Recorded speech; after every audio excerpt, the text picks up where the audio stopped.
வாழ்க வையகம், வாழ்க வையகம், வாழ்க வளமுடன்.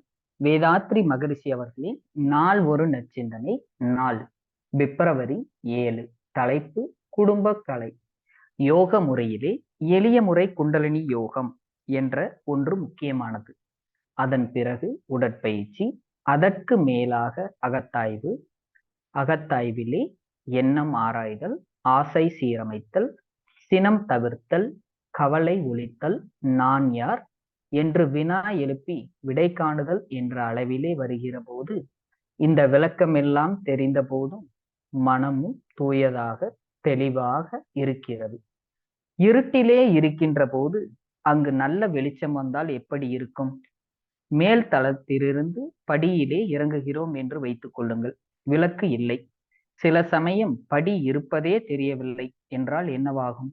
ஆனால் படி இருக்கிறது என்று தெரிந்தும் அதனோடு விளக்கும் இருந்தால் எப்படி இருக்கும்?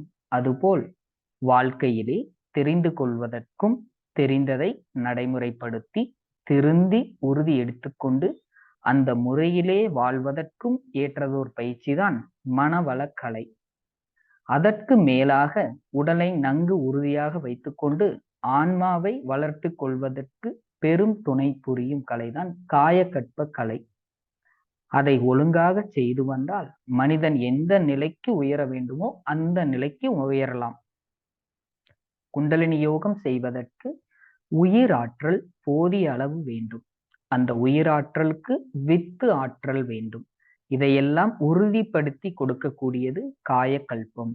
காயகல்பம் குண்டலினி யோகத்திற்கு உதவியாக இருக்கிறது. குண்டலினி யோகம் காயகல்பத்திற்கு உதவியாக இருக்கிறது.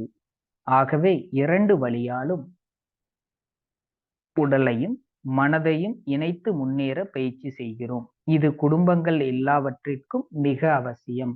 அருட்தந்தை. அன்பான சான்றோர் மக்களே, நமது வேத கணித மையம் சேலம் அம்மாப்பேட்டையில் அமைந்துள்ளது.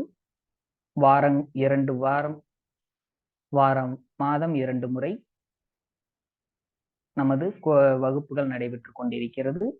நீங்கள் இந்த மனவளக்கலையை அறிந்து கொள்ள அருகில் உள்ள தவ மையங்கள், அறிவு திருக்கோயில்களுக்கு செல்லுங்கள். வாழ்க வளமுடன்.